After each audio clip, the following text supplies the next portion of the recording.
Welcome. This is Fernanda Durand. I'm the Director of Media Relations for Communication Shop. Very nice to have you here today. We're thrilled to be bringing you this episode of the CS Breakdown, a monthly Facebook Live conversation about media coverage in the English language press. The goal of this is to elevate the issues affecting Latinos and the community and to foster a dialogue between journalists and the communities they cover. Today, we have the honor of having Dr. Richard Pineda. He is the chair of the Department of Communication at the University of Texas at El Paso. We are very glad to welcome you today. He will be moderating our conversation today. So thank you for joining us and take it away. Fernanda, thank you very much. Muchas gracias and good afternoon. Welcome to today's conversation. As Fernanda indicated, I'm the chair of the Department of Communication at the University of Texas at El Paso, where I also serve as the director of the Sam Donaldson Center for Communication Studies. Our department is producing some of the highest quality bilingual, bicultural journalists in the country that are placing El Paso, I think, in a unique light. And I think that's a very important frame for today's conversation. We're joined by a number of panelists who bring to the forefront their experience as journalists, as well as activists in relationship to Latino voting in the United States. And today's conversation couldn't happen at a more opportune moment. This morning in federal courthouse in El Paso, there are arguments that are being made about the redistricting maps that the state of Texas is proposing. Those maps have come under fire for the way in which they attempted to gerrymander and change districts, and that is of immediate and substantial impact on Latino communities throughout the state of Texas. And so from virtually every corner of the state and a mix of perspectives, we're looking forward to a conversation today that allows us to be able to delve into some of those issues. As we talk to some of the different participants, I'll give a brief introduction so you'll know who is in the conversation. But I want to start with, I think, an important framing for the conversation. We're talking about the Latino vote and the Texas primaries, but the primary channel in which voters and potential voters and members of the Latino community get information is, in fact, through journalists. And so I want to start with a question to Rebecca Aguilar, who in 2021 became the first Latina and woman of color who serves as the president of the Society of Professional Journalists. And in our pre-conversation, Rebecca made a very interesting point. I want to start with you in that case, Rebecca. Why are these stories important? Why is the presence of Latino journalists important to conversations about the Latino vote? And how do you see that in this election, this primary in Texas?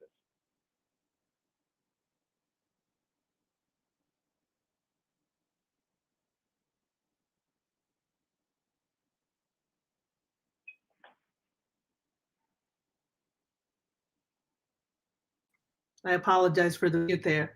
First of all, we play a very important part as journalists. It doesn't matter if we're Latinos or not. We're the messenger. We're the one that the public counts on with the facts. And in this Texas primary, it is important because the public, whether Spanish language or not, they're waiting for us to get them the facts, but to really understand what's going on. There's so many moving parts right now, right? The redistricting, the rejection of people trying to vote a certain way. There are so many moving parts that journalists really have a challenge. And that means making sure they know what's going on, making sure who's making the decisions, making sure that every person who can vote gets the information. But more than anything, I think right now, people are trying to find the truth. Where do I get the truth? Because for a long time, at least for the past few years, people have been, in a sense, talked into not trusting the media, not trusting us reporters. I've been a reporter 40 years now. I've covered all elections, local, national, you name it. And every time I have to remember, I'm the messenger for the public. And also as a Latina, and also a Latina voter, you have to remember we are an important part of this state. People, politicians, they want our vote. But again, is the Latino community understanding? How will these politicians represent us? Are they telling us the truth? It is important for us to get it right from the beginning for them, whether it's radio, television, digital, or print. We have to get it right. And that leads to a really significant question I want to pose to Franco Caliz-Aguilar, co-director of the Electoral Power Building of Community Change Action. Franco, this is not a new story, especially concerns when it comes to gerrymandering, when it comes to the exclusion of people of color, but in particular in Texas, of Latinos. But it seems like in every major election cycle, we're back to square one. Can you give us the inside from the activist perspective and maybe give us a sense of how this might change in a more permanent fashion and what's necessary, or is this something that we're just going to keep seeing every kind of major election?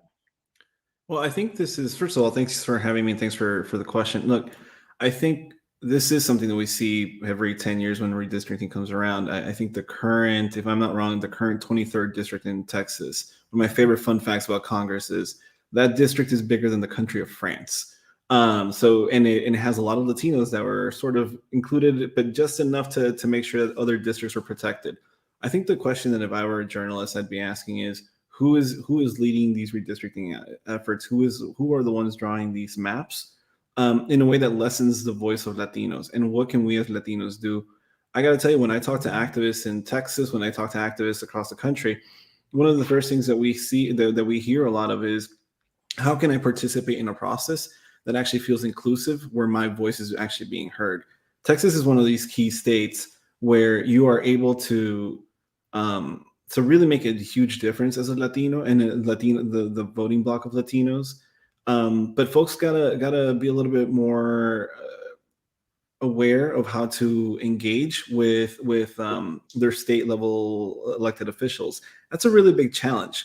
So it's this two-piece dance almost. The first one, I think, is how are we able to actually find out the information that we need in order to know who it is that we have to hold accountable when redistricting is happening? And I think the second part of it is, what are the very peaceful but still powerful ways that we can move forward to actually make our voices heard when the legislatures are doing open comment in some cases, when legislators' offices are open for public commenting, or even if it's, my local state representative, my state house person, going up to them and who those folks are. And that already puts you at like the top 5% of all Americans in knowing who your state official is, honestly. Uriel, Posada, executive producer at ABC 13 in Houston, formerly with Univision here in El Paso, Texas. Uriel, I pose this question to you because you're seeing both sides of journalist outreach. So you're looking at the Spanish language approach to media and also English language. What can you give us in terms of insight in terms of how those stories are getting out? And, are they, for lack of a better term, are they being translated well? I mean, did the community that you interacted with in El Paso take to news stories in the same way that the community in Houston does? Is there a different kind of explanation that's necessary when you're talking to Spanish-dominant Latinos in the political process? They're very different. And first of all, thanks for the invitation to the communication shop. It's an honor to be here, and nice to see you. Nice to see you guys again. I was the regional news director for Univision in El Paso. I supervised Midland, Odessa, El Paso, and Albuquerque. And that's a very important question. It's very different when you are presenting the news for a Spanish language audience. If you compare that to what I'm doing here, trying to help out here in Houston, which is obviously a much larger city, much more diverse city, obviously. There are several challenges, I guess. Now that I am one of the executive producers here at KTRK ABC 13 in Houston. And this problem is not only affecting our market, but I think this problem is affecting a lot of the markets around the country. And I'm very lucky, though, that I'm working at a station which, a large percentage of the employees are people of color. However, we do need to improve, and we not only as a station, but as a journalist of color and as a member of this community, I think that part of the problem lies in that we don't have representation, and I think that in order for for the Hispanic or Latino community to uh, be more informed, we do need to include Latinos or Hispanics in our decision making to begin with. I think that that's the first step. We need to take our own decisions and make our voices heard and mold that coverage actually. And I'm lucky that I'm being able to do that as well. I want to turn to Bob Moore now, the founder and editor of El Paso Matters. Bob and I do actually quite a few of these. My running joke is that we're available for nerdy quinceañeras everywhere across the state. So if you've got the need, we've got the bandwidth. Bob, in seriousness, we have the two of us, I think, because of proximity, have gotten to watch various iterations of Beto O'Rourke's campaigns, both for the U.S. Senate and then the run of the presidency, and now again at the governor's house in Austin. If we're talking about Latinos in these primaries and the significance that might play, how do Democrats swing the tide? Is that possible? Is O'Rourke the person that can do that, or is this likely to be a repeat? I mean, are Latino voters, especially those that might run left, are they going to be stuck in a position to not necessarily have the voice to change electoral politics in the state? Yeah, that's a great question. First of all, I want to say hi to my friend Uriel. I haven't seen you in a while. We miss you here in El Paso, but you're doing great work in Houston. The challenges Beto faces, I think, also kind of speak more broadly to the challenges that the Democratic Party faces in Texas. And their whole strategy over the years has sort of been like this demographic magic's going to happen, and boom, all of a sudden they're going to be the majority, which was very short-sighted. And obviously Latino voters play a huge role in any plan for the Democrats to turn the state. And obviously the Republicans, I think, see some opportunities now, which, to be frank, they a lot of what you're hearing, we've heard before, that Latinos are, because of their religious beliefs and their family nature, tend to be more conservative voters. And I've always thought that was a short-sighted viewpoint too. But the basic lesson for either party right now is you have to earn this vote, and it's not going to come simply by some demographic tipping point. You have to connect with people, and you have to ask them for their vote. And in 2020, in part because of the pandemic, I think Democrats just failed to really reach out to Latinos, particularly in Texas. And I think got a real wake-up call on election day. But there were also earlier wake-up calls too. I mean, when you go back to the Senate primary in 2018, when Beto was, I think, viewed by most of the media as unopposed, kind of forgetting that there were other people on the ballot, and Beto really underperformed in the Rio Grande Valley, and I think that was a wake-up call for them. The big challenge, so Beto at least is a product of the border. He understands Latinos because he grew up around them, but he's not Latino. And I think this speaks to part of the bigger challenges the Democrats face, is they've really not invested and grown that sort of next generation of Latino leadership. And so it's always like, oh, one of the Castro brothers is eventually going to run for something and we'll be fine.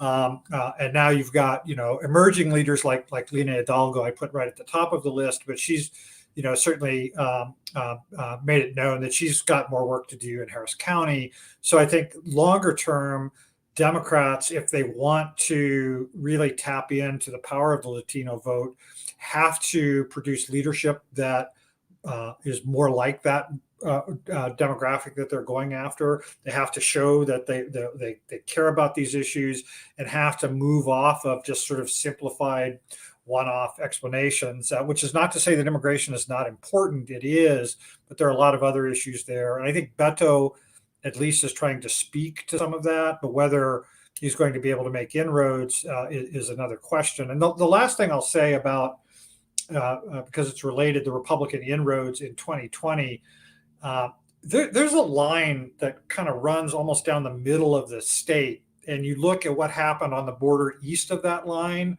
and Trump made significant inroads. But west of that line, including in El Paso County, the Republicans kind of got back to where they were with Mitt Romney in 2012 in terms of share of the vote. So this idea that Republicans in Texas have found this magic sauce that's going to allow them to kind of become the majority party among Latinos, I think is short-sighted as well. It's a good reminder that there is no such thing as the Latino vote. Just like any other group, these are diverse people with diverse needs. And even on the border, El Paso is an incredibly different city than McAllen or Laredo, and they have different needs. And so any good candidate from either party is going to have to speak to those unique needs and recognize that this isn't just some monolithic block. These are human beings who have families and who have interests, and that's where you have to appeal to them. Rebecca Aguilar, I have a question that is going to move a little bit away from this, because you have served as a mentor for countless journalists in the state of Texas, as well as across the Latino community of journalists. The demographic data of usage up through the late 80s indicated that Latinos drew a lot of their news from radio, and the explanation was simple, that would allow you could do something simultaneously and have radio on in the background. But now we're in a generation where the internet, the phone has almost jumped past television. From your perspective and from the reporters that you mentor, does the channel matter for political news? In other words, do you see Latino consumers drawing their information more from rapid hit internet news? Are they pulling it down from broadcast journalism? And the reason I ask this, and the reason I think this is significant is, you had referenced this idea of disinformation and whether or not information was accurate. And obviously one of the concerns I think every journalist, every journalism educator has is that the information that our consumers, that our students use and produce may be manipulated. So from your perspective, is there something unique about the channels that media needs to use to outreach to Latino voters? Well, any smart media is using social media, first of all. And even though people, and a lot of Latinos, because you'll see that maybe Latinos may not have a car or even a TV or maybe a house, but they have their phones. They go to social media, whether it's Facebook, Twitter, Instagram, and guess what? But they're going to social media to find that story that's being, broadcast at KTRK, or maybe that's in the Texas Tribune. So what they're turning to is ultimately it's a domino effect, right? They go to social media, maybe Facebook, maybe Twitter, but they're really looking up the story from the New York Times, or maybe, from the Dallas Morning News or the Houston Chronicle or the local television. That's where they're turning. And that's important. So if we are smart journalists, we use it there to promote our stories, but also to ask the questions of, and I'm going off something that Franco had said earlier, where do we get our information? Find those journalists, and I say this to the public, that you trust. But at the same time as the media, because again, I'm thinking what Franco just said, we have to do a deep dive into every person running for office, every party. And of course, you're right. The Latino community, while it was thought that they're all Democrats, they all are making up their own minds. So back to your question, they're going to social media, mostly on their phones, because this goes with us everywhere, right? But it is a domino effect. They are finding their favorite TV station, maybe their favorite radio station, both in English and Spanish. Again, social media is great in both languages, in any language. So I hope that answers that question, but I hope that the journalists who are listening to this realize it is important to make sure that you're listening to the public on the phone too. Ask them, what do you want to know? Because like Franco said, people are trying to go, where do I get my information? You could be that link. Can I just add one really quick thing here? One of the things I was looking at Eki's research, I believe. One of the things that they were saying is that Latinos, their new nightly news is now YouTube. That means that there's a real gap between how the press is being viewed and their interaction and understanding of where that some of this information is coming in, and where the actual consumers, in this case us as Latinos, are actually getting a lot of this information from. And that to me is a really alarming thing, because then you don't have the standards that you normally have. And this is also a problem long term for news organizations, when not only are y'all not being trusted as much, but then on the other side of it, you're then losing viewership, you're losing readership, right, to these unvetted sources, which is harmful to our democracy, frankly. So part of what I wonder is, like, what kind of representation are we really getting in the traditional news sources? We talked a lot about Beto, but we didn't talk a whole lot about Michelle Tremillo, who's been the head of TOP, Texas Organizing Project in Texas, and has made a huge difference in what the core urban areas of the state look like politically, right? So how are we engaging with those community leaders? How are we building that trust with and having that two-way communication with our readers, with our viewers as well? I think is a really key question. And I can attest to that if I can add something in, without giving away too much information. But we just finalized a focus group in which we obviously asked Latinos, Hispanics around the area what we were looking for in terms of getting their information. And what we found out, and Rebecca is right, Latinos are very connected. And I think that at least here in this county, in Harris County, the audience, as far as the social media and web clicks, are up for grabs, actually. None of the media here has the advantage.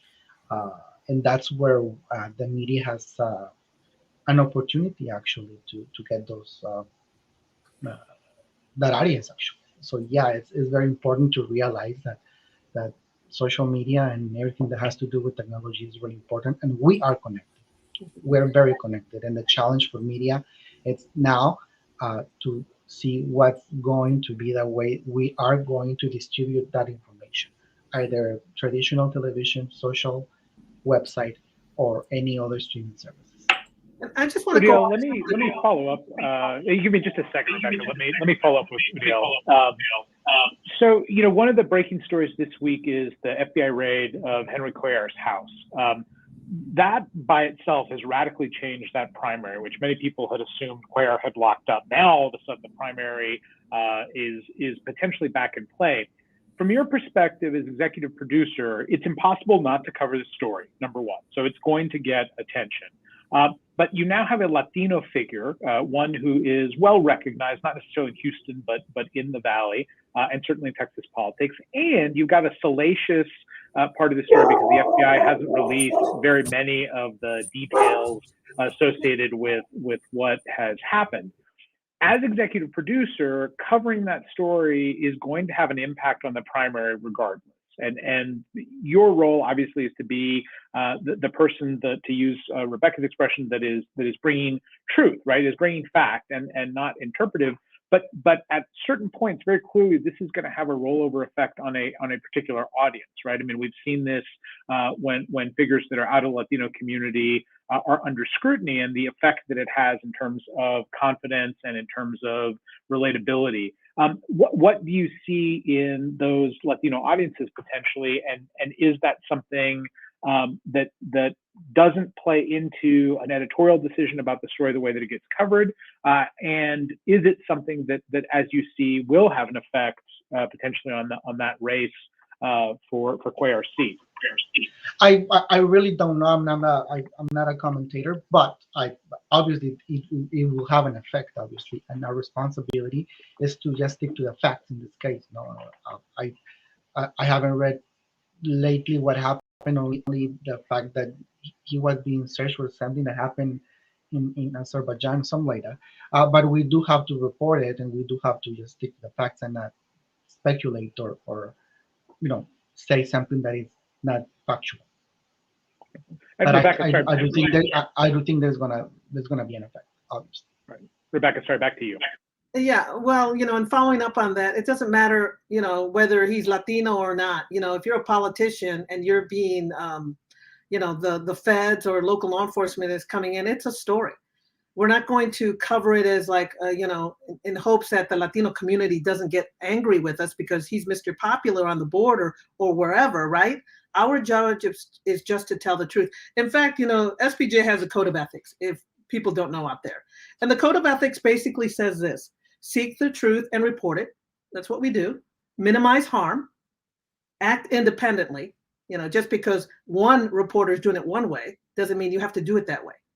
And lastly, be accountable and transparent. That's our job as reporters, as journalists, the code of ethics. And if you don't follow these, then you're not a very good journalist. And that's important because what does this do? It builds trust.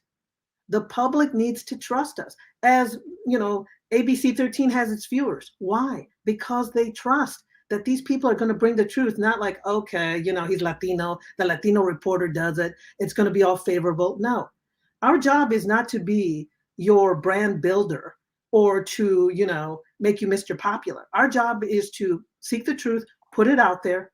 Now, again, if you're a commentator, you're going to be able to say what you want. If you're an opinion writer, you can do that too. But we constantly have to remind people that as journalists, our job is to tell both sides and let the public make up its mind. Franco, let me tag back into something that you had mentioned, something that I think is significant when we talk about this particular primary in Texas, but I think is a bigger issue. Voters, regardless of background, are much more excited about presidential election years. And you can draw people to the ballots just on that sort of excitement level. But from your perspective as an activist, when we talk about things like the census, which then has a rollover effect on what the redistricting looks like, which then has an effect on how communities are engaged. What part of those stories, because when the census stories happen, or when people are talking about the shape of what a district looks like, those are not interesting stories, right? That's minutia. It gets very complicated. It doesn't have the kind of appeal, whereas a presidential story, right, that draws a lot of folks. From an activist perspective, what's missing in the way those stories are told? Or is it a function of maybe making more information available? Is it that there's too much information? Kind of hitting on some of the points you've talked about already. Yeah, well, a couple of things. One, I think it's something like 15% of all registered voters, regardless of background, are what makes up the Texas primaries. And so with the Latino portion of that is in the single digits. So again, this is a place where Latinos really, if they turn out to vote, can have a significant impact on it and make sure that they are heard in the next couple of elections. I think, as it pertains to sort of the census story and then the sort of secondary effects of that, it's one thing to be able to say, look at these districts are not being, like, it's a process story, and people don't understand what that means when they're putting food on the table, when they're sending their kids to school. So I think it's about humanizing it, right? What does this actually mean for funding in Houston? Does this mean that one of the largest school districts in the country is going to be underfunded because of an undercount? How are we actually processing the level of social services that are going to be affected by this? When we really humanize that story, and when we tell the story of those who are currently going through those services, that's when we're actually able to process what that means. But that's like, it's a little like the number 1 trillion. It's a huge number. No one really knows what it means because it's almost hard to visualize what that is. When you're just hearing about, District 8 or District 7, and these two are being drawn together, it doesn't mean a whole lot to people. When you're hearing, the census is undercounting. Okay, but what does that mean for my life? How am I going to process that day in and day out?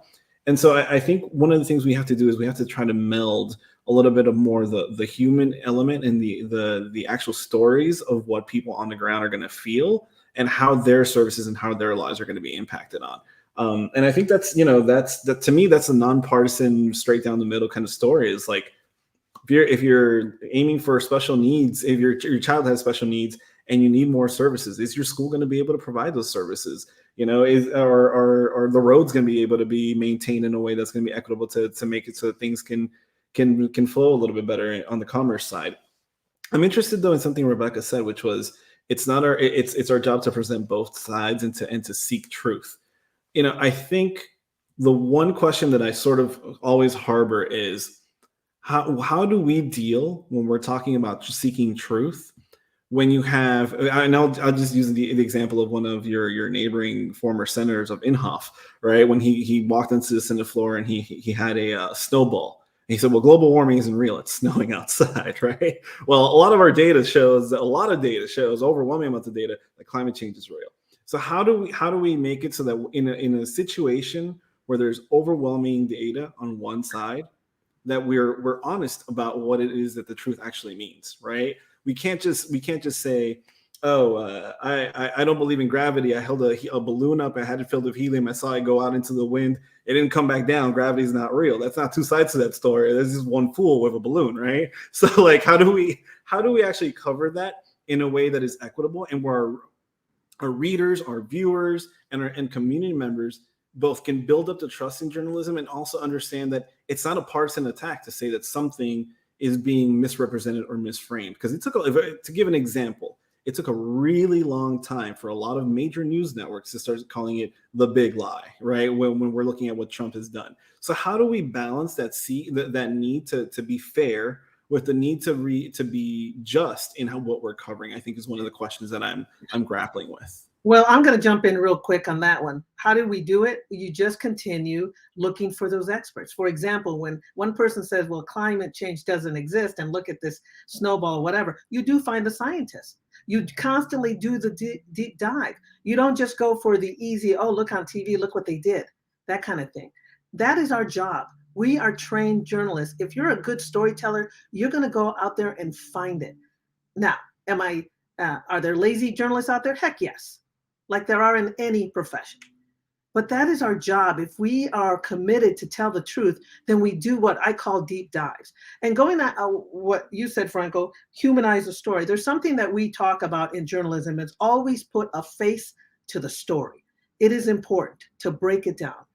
And, it is important as journalists to constantly be educating and engaging. I want to hear from the reader, from the TV viewer. What do you want? What am I missing? That's important that people are doing today. Thank God for social media, because you can tell me on Twitter. But, again, Franco, going to that is constantly being the journalist that's committed to this. It's not brain surgery. All you do is, if someone says this, you find the other side, because the truth is out there. And you're right. It took a while for especially the media to say, yes, Donald Trump is lying.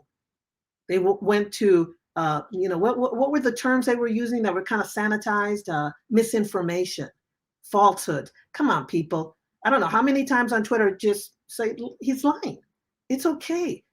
Have what we say, the calzones to say it, And that's where I think reporters, not all of them, because there's thousands out there, they didn't have the courage to say it. Because why? They were afraid the Republicans would be upset. But a lie is a lie. That's all there is to it. So I hope, I addressed what you read. But I do think, and just to add to what you're saying, Rebecca, we do have to advance that conversation. And this not only falls into each reporter's responsibility, because they can do so much.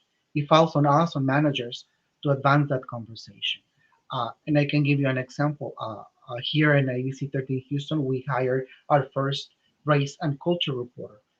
This person is going to be reported, obviously, on all those stories that have to do with race, culture, minorities, Black Americans, Hispanic, Latino, Latinx, Asian Americans, LGBTQ issues, for example. That falls on the management responsibility to go a little bit further and realize that communities like the one in Houston, for example, or like the one in El Paso, for example, or Albuquerque, where I used to work, it is really important for us to tell our own stories, actually. And I say this too, Franco, real quick, Franco. We need people like you to hold us accountable. We need you guys to call up and say, look, you guys aren't answering. You're not giving us the information we need. So I strongly say to activists, advocates out there, pick up the phone, news director, editor. Why aren't you covering this? Because when you say it, then they'll say, Rebecca, we need you on it. And that helps us. Because Uriel is right. Really helpful. I say to anybody in the public out there, call up, because the bottom line is the media is a business. We need you to buy the ads. We need you to buy into the commercials. So we're a business, reality check. So when I hear from someone like you and say, hey, you guys went and covered this, but not this Latino thing. Okay, you're holding us accountable. And we must. This is how we build trust. So everybody's got a voice, use it, and hold us accountable. So one of the things we talked about in the conversation was we will entertain questions as they come in. Fernanda, you have one for us. Yes, we do. So Javier Aguilar says, unfortunately, the Latino community doesn't have the initiative to go out and vote. I hear it firsthand from my own family. How do you change their mind and prove to them that their vote can count, and not only for the presidential elections, for statewide elections? So I think there's a real feeling that we can't change that old narrative, and sometimes in the Latino community that says, well, it's not going to matter. I'm not even going to bother. Why? And that comes from, obviously, from a history of being marginalized as voters. But how do we change that? So let me start on that, and then I actually want to tag Bob into this conversation. I mean, one thing that I think, to get to Javier's question, I think one thing that's a challenge that's been missed is the more complicated that voter schemes get, especially micro-targeting, what ends up happening is it becomes a snowball. So as a campaign can very narrowly target a message to active voters in a certain area. I mean, if you took like a city residential block, you can very well figure out that there's only 4 people you need to talk to out of 10 houses. And that's because those 4 people have voted before, they show up on the voter records.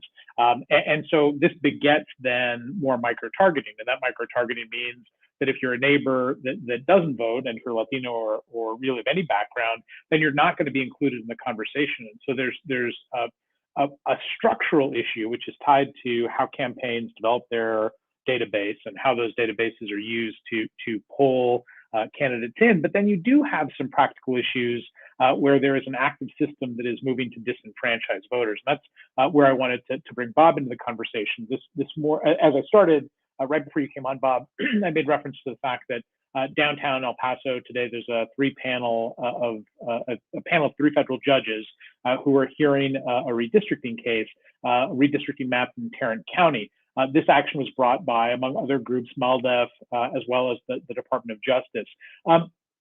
Can you give us a little bit of insight into that case and where you think the biggest dangers are of redistricting when it comes to the Latino vote in Texas? So a lot of questions in there, and I think Franco is better situated to answer some of them than I am. But the one thing, to go back to the question that Fernanda posed, I think we have to first start by acknowledging that that sentiment that my vote doesn't matter comes from a very real place, and it's not just something that you tell somebody, oh no, abuelo, no, you're wrong, that your vote does count. I mean, there's historic foundation to all of that. And I still think the main reason that people don't vote is because they're not asked. And structurally, and I'll use El Paso as an example because it's the community I know best. We have this traditionally low turnout that, in a presidential year, we're lucky to crack 50%. And then in midterms like this year, and especially in primaries, what are candidates going to do?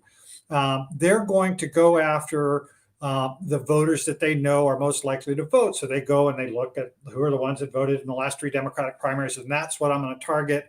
And then the whole rest of the universe gets excluded. That is not an irrational decision by a candidate.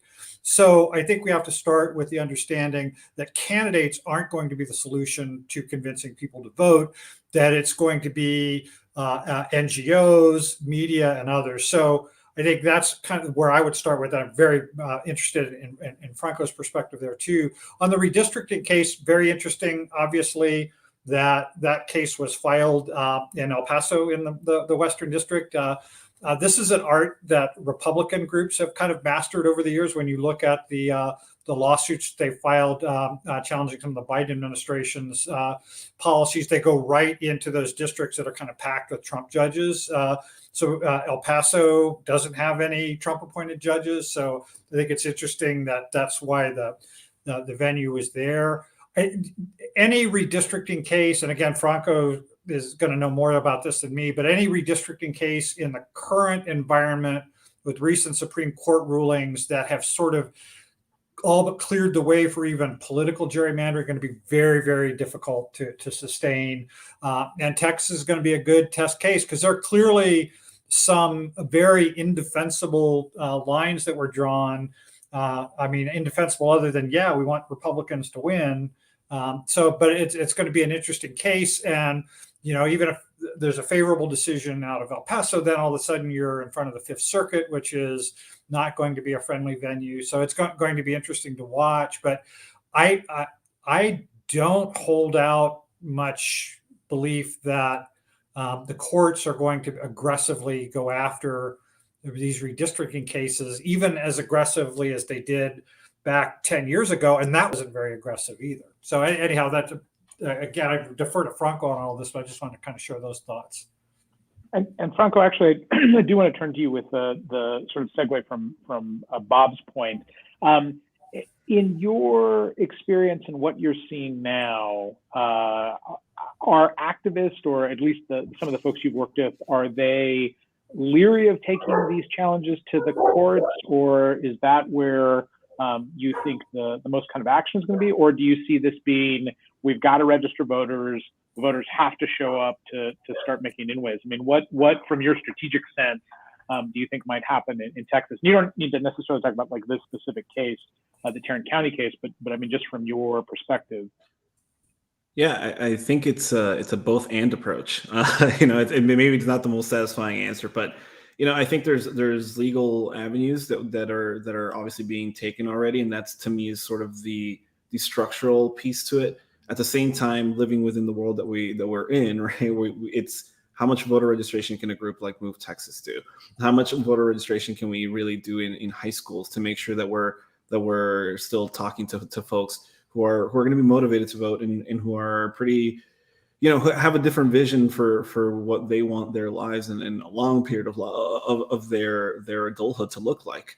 So I think it's a both and approach, and frankly, redistricting unfortunately has made it so that the concentration of resources that probably would have been dedicated to Texas and to getting out the vote from both parties is now much more light because of the fact that so many districts are not competitive at the federal level, and that's a little bit of the political reality. So I think a lot of the organizations are now looking at what are the in-state things that we can do to change the dynamics. You know, I really, it's hard for me to sort of give a narrow answer to what is really my life's work. I'm sure it's like what you guys feel when I talk about journalism.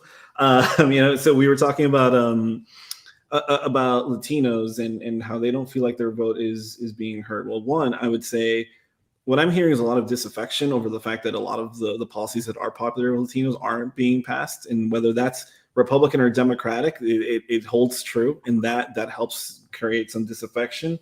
You know, what we do at my job, and what my job is every single day, is to try to figure out how is it that we target a little bit differently than what Bob said. I think the traditional way that candidate campaigns do is, yes, they go into these areas and they say, all right, these are the 5 voters who vote every single election, and if we target them and we convince them, then we have a chance of winning.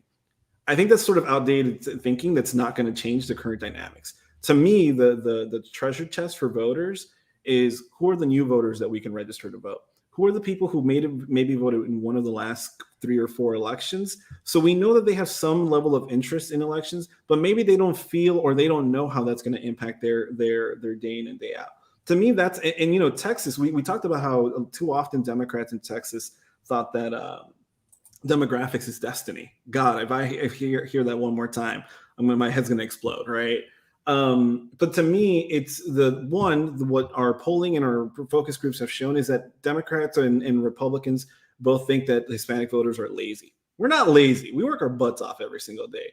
Instead, the reality is many Latinos feel like their they are afraid to make the wrong choice, so that they don't have the level of information required to actually make a choice as important as president or Senate or House or whatever, right? Down to dog catchers, I always say. The other piece here is, I think in 2020, you saw a real disservice to the Latino community.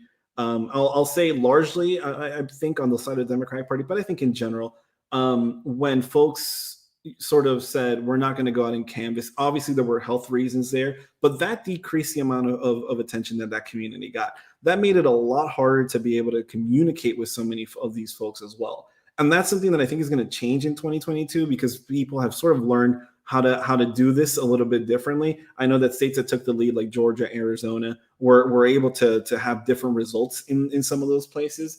And the other thing here that I'll say is, we do a lot of what we call relational organizing. Look, at the end of the day, the folks watching this stream have their opinions, and me blabbing on here probably isn't going to change their minds on something, right?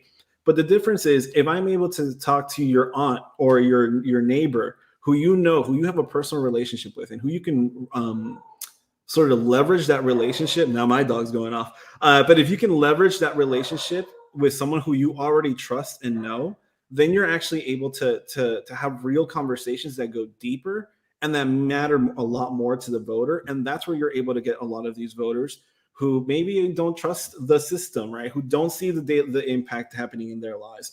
But there are tangible things that are impacting our community. The child tax credit is a great example of this.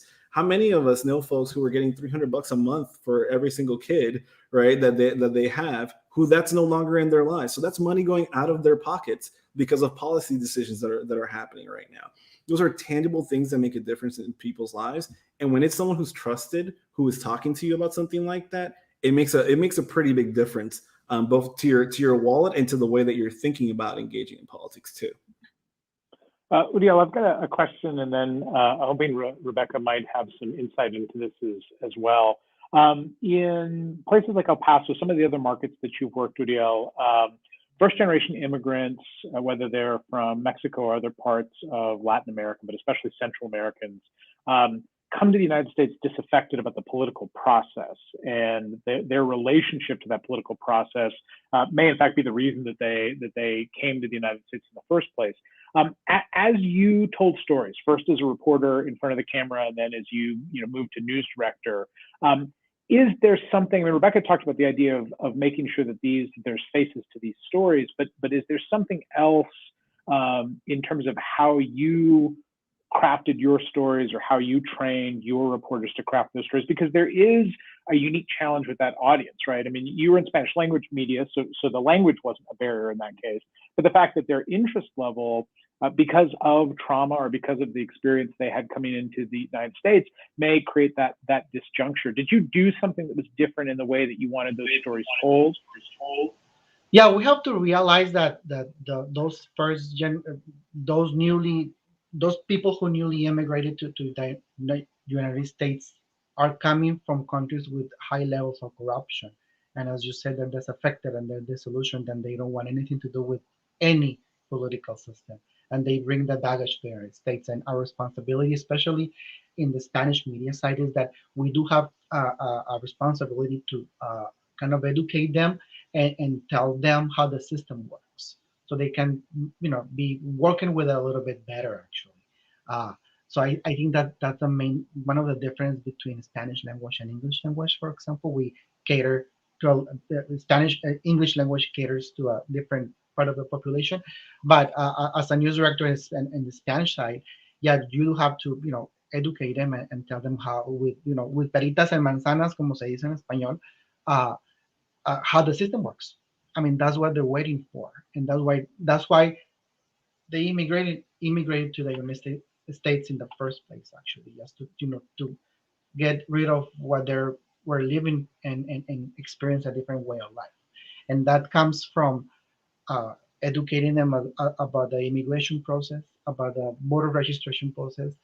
There's a challenge not only to register them to vote, but to get them out to the polls. I mean, that doesn't work if you just register them and they don't vote. You know what I mean? And a challenge in getting people to run for something. I mean, if we want to affect change, I mean, people have to run. And I give you an example. Houston City Council, for example, has 11 districts position and 5 at-large positions. It's the only major city in the state that has at-large positions. And some activists say that that's keeping people, Hispanic Latinos, from getting elected. There's only one Latino in city council. Only one Latino, where 46% of our population in Harris County is Hispanic. So you do the math. That's where our responsibility comes, actually, as Latino Hispanic journalists. As I said before, we need to be able to tell a story. Now I'm realizing it even more that I'm working in a bigger city like Houston. It's a big difference when I was working with Bob Moore in El Paso, for example, which sometimes we kind of take it for granted that the majority of the population there. So we just have to be very aware of that. Rebecca, your follow up to that. Yeah, let me follow up to what Uriel said. What's important, especially in these big media companies, is to have people like Uriel especially in management positions in English language, because he can say, wait a minute, what are we doing covering here the Latino community, the Latino vote? He can help educate the non-Latino reporter on, direct them in the right way, in the right area to get the facts. That's important. But one of the things that I want to address, because I see Javier that asked the question that Latino voters aren't getting out there to vote. I think the media can help in this area. If we have town halls, whether in English and Spanish, in Inglés o en Español, town halls are important. And the beauty about any kind of virtual platform, whether it's this one or Zoom or whatever, that the public can come and ask questions from the media, because they seek information from us, not only from activists and advocates, but from us too. A town hall is good. A social media campaign, break it down, keep it simple. Sometimes what I tell political reporters is, you're over here, man, you forgot, give me the basics here. And I tell people, again, your viewers here, is no question is a dumb question. No question is a dumb question. I remember recently I asked a white guy, do you even know what microaggressions mean? And he's a good friend. He's like, not really. And I go, so why don't you ask me? And he's like, I don't want to look stupid. That's the same thing with voting and elections. People don't want to look dumb, so they don't ask. And so if they don't ask and they don't know the information, they don't vote. So there's a big responsibility for the media to do better. But again, we also have to be in those decision-making positions like Uriel to say, hey, we're not doing a good job covering this area. And once you're up there, or once you're in a management position in a journalistic institution, you have to keep raising your voice and raise your hand. Because there is a lot of media outlets out there who are going to minimize the importance of the Latino community. Let's face it, that's happening. That has always happened. And we just have to say, hey, aquí estoy, I'm here, I'm Uriel with the accent, but hey, this matters because of this. And yeah, you're right.